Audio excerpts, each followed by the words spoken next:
इस वीडियो में इंडिसेस से संबंधित हमने कुछ और क्वेश्चन लिए हैं। आपसे पहले हम 2 वीडियो ऑलरेडी इन क्वेश्चन से संबंधित कर चुके हैं। उसका लिंक आपको डिस्क्रिप्शन बॉक्स में मिल जाएगा, आप उन वीडियोस को भी देख सकते हैं।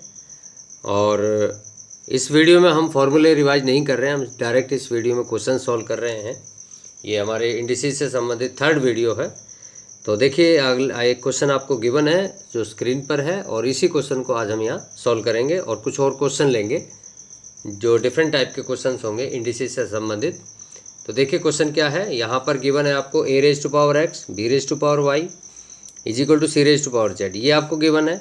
और ये आपको यहाँ पर गिवन है, आपको 2 स्टेटमेंट आपको गिवन है और आपको y की वैल्यू निकालनी है। अब यहाँ देखिए y आपका यहाँ पे है और b² = ac यहाँ पर है। तो देखिए किस तरह से हम इस क्वेश्चन को सॉल्व करेंगे। सबसे पहली बात है कि इस तरह के क्वेश्चन जब सॉल्व करने के लिए आप माइंड बनाते हैं, आपके टोटल कॉन्सेप्ट क्लियर है, तो आपको डेफिनेटली क्वेश्चन देखते ही आपको समझ में आ जाएगा कि हमें क्वेश्चन को सॉल्व करना कैसे है।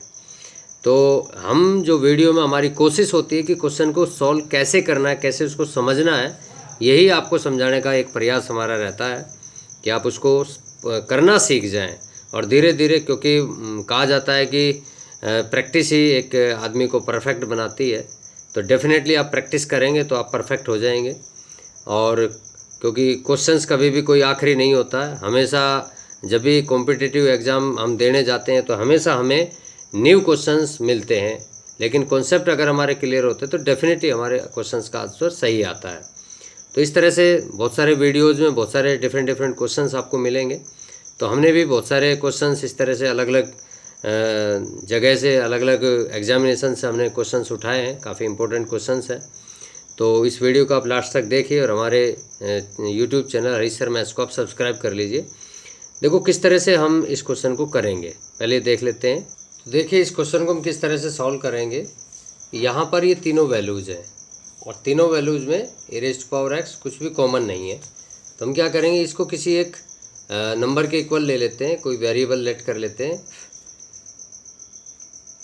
देखिए a⁻x = b⁻y = c⁻z, इसको हम मान लो k हम लेट कर लेते हैं।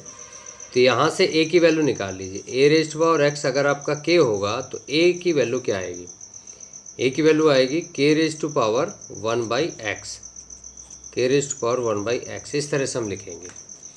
ऐसे ही आपकी b⁻y = k है तो b आपका आएगा k⁻1/y, और ऐसे ही आपकी c की वैल्यू आएगी k⁻1/z। ये 3 वैल्यूज़ आप पहले से निकाल लोगे। इन तीनों वैल्यूज़ को निकाल के यहाँ आप इनको पुट करोगे तो ये है आपका b² - ac = ac।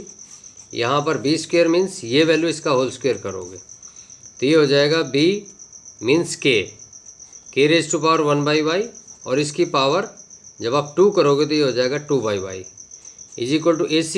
a और c की वैल्यू को मल्टीप्लाई कर दो, k⁻1/x और 1/z हो जाएगा। पावर ऐड हो जाएंगी जब इन दोनों को आप मल्टीप्लाई करोगे। तो मैंने सीधा लिख दिया।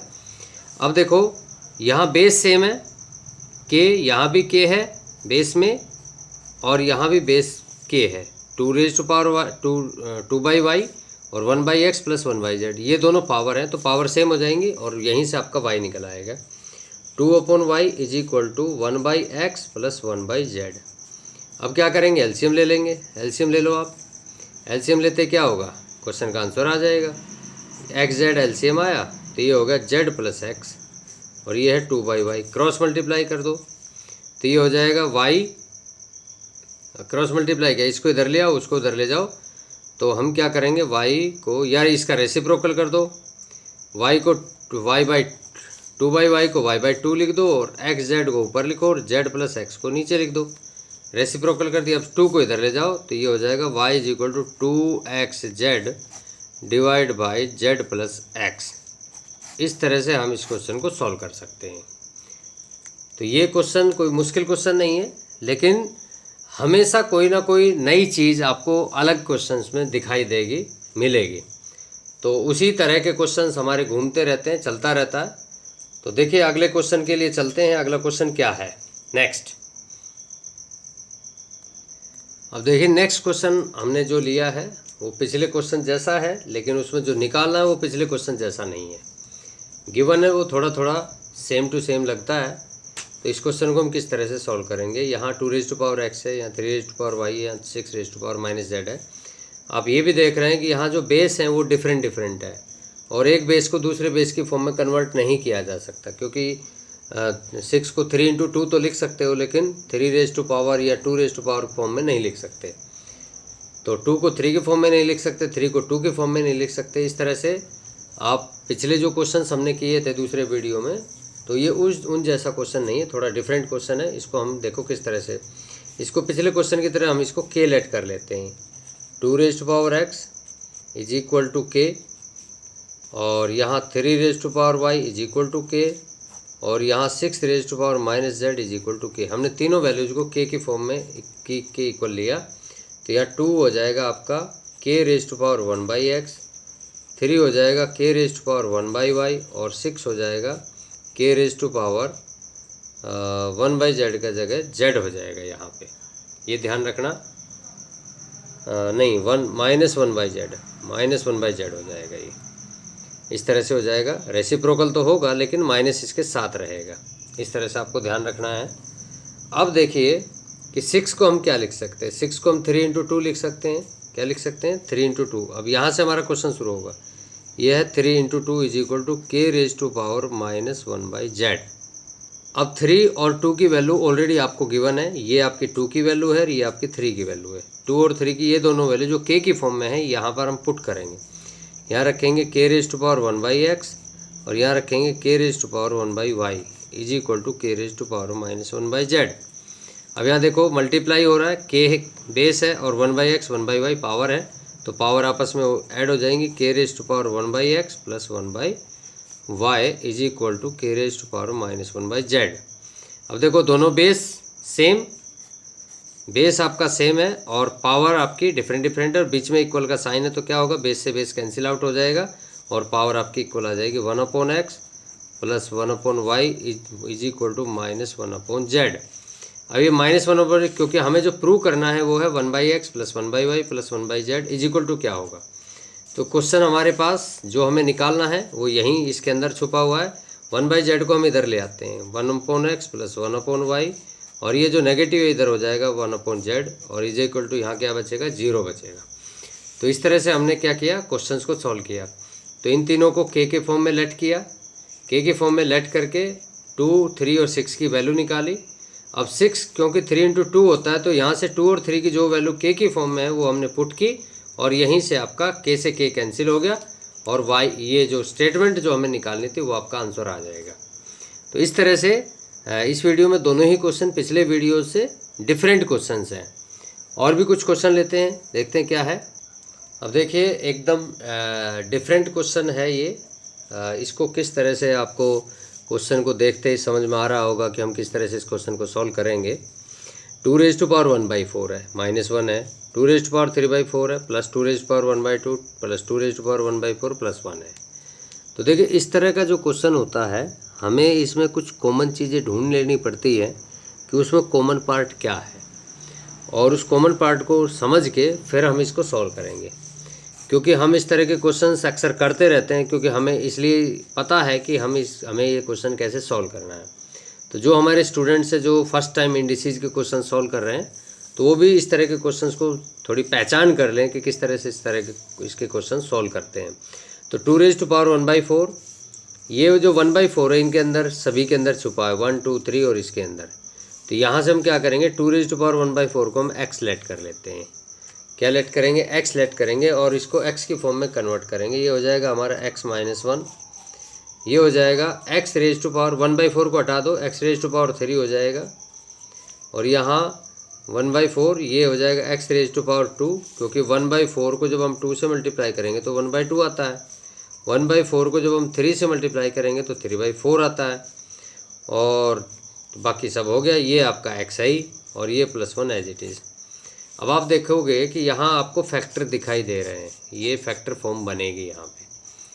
x³ और x² में क्या कॉमन है, यहाँ पे क्या कॉमन है। तो ये देखो किस तरह से आएगा, ये आएगा x² यहाँ पे कॉमन, तो x² में से x³ में से x² तो हमारा बाहर आ गया, तो यहाँ बचेगा x और x² एज इट इज़ बाहर, तो यहाँ बचेगा 1।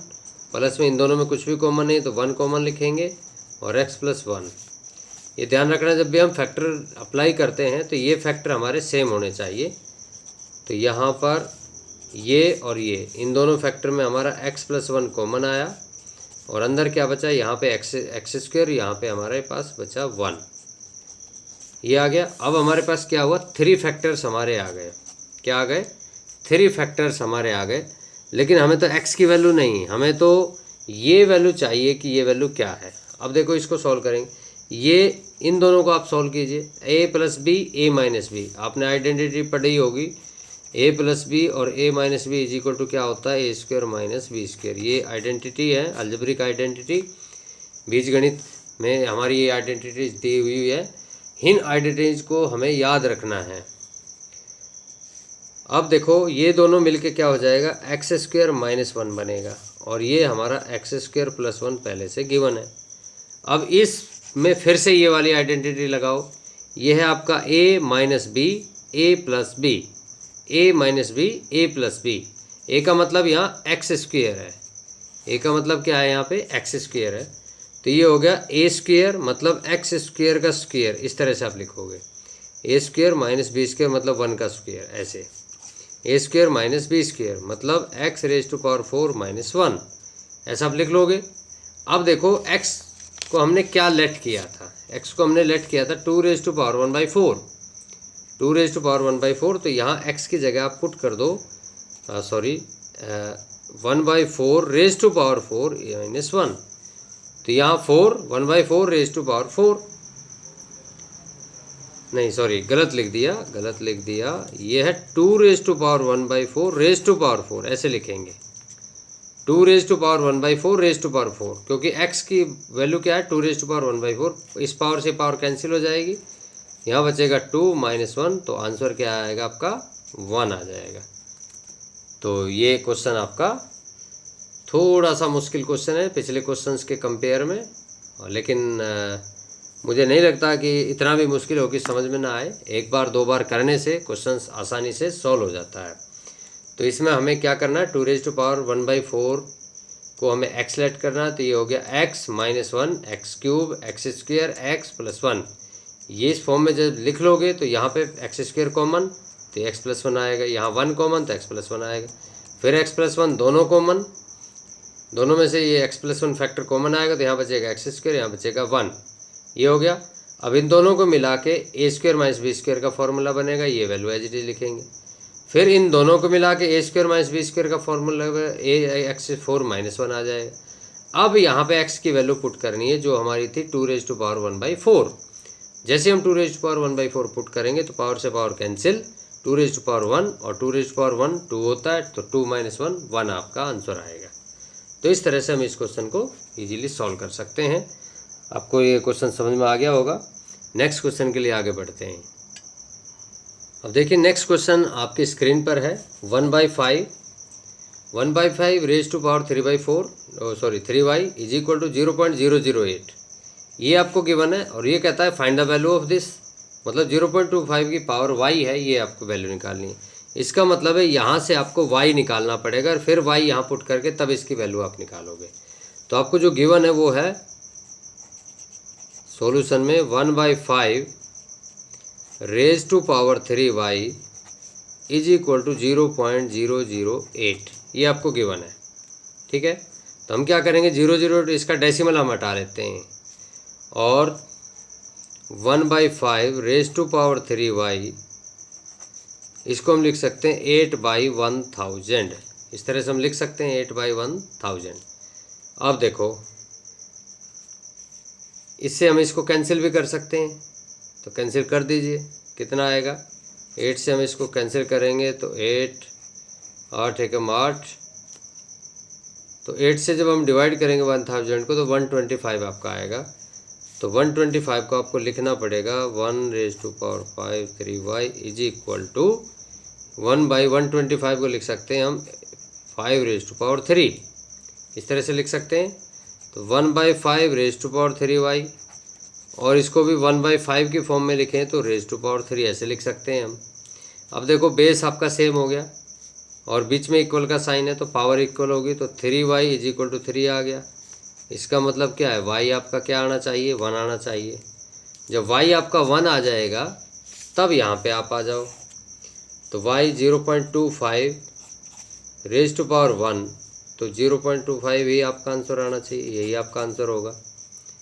तो बहुत मुश्किल क्वेश्चन नहीं है, बस इस तरह से ध्यान रखना कि जब भी इस तरह का क्वेश्चन गिवन हो और ये वाला निकालना हो तो यहाँ से आप y निकालो, यहाँ पुट करो। y कैसे निकालेंगे वो क्वेश्चन टू क्वेश्चन वेरी करता है कि किस तरह से हमें सॉल्व करना है। तो यहाँ y की वैल्यू 1 आई है। तो आज के इस वीडियो में हमने ये 4 ही क्वेश्चन लिए हैं। आज का ये वीडियो शॉर्ट वीडियो है, तो आप हमारे यूट्यूब चैनल को सब्सक्राइब कर लीजिए। आपको इस तरह के क्वेश्चंस आपको रेगुलर मिलते रहेंगे और मिलते हैं जल्दी नेक्स्ट वीडियो में। तब तक के लिए थैंक यू। ओके।